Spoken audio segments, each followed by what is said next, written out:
जुन बोन छ जस्तै तपाईँ यहाँ हेर्नुभयो यो कुन बोन हो रे सबैलाई थाहा होला यो भनेको हाम्रो क्लेभिकल हो यो तपाईँको क्लेभिकल बोन छ जुन यो क्लेभिकल व्हाइट हेरिरहेछ तर हाम्रो मैले के भने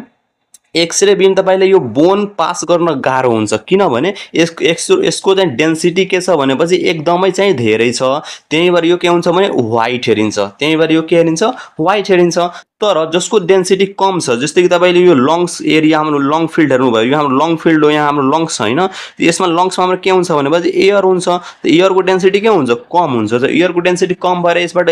एक्सरे जुन हाम्रो बिम छ त्यो सजिलै पास हुन्छ एक्सरे बिम के हुन्छ सजिलै पास हुन्छ सो यो हाम्रो के हुन्छ ब्ल्याक हेरिन्छ के हेरिन्छ ब्ल्याक हेरिन्छ जुन त्यसलाई हामी लुसेन्ट चाहिँ भन्छौँ यो बेसिक कन्सेप्ट हो यसले तपाईँले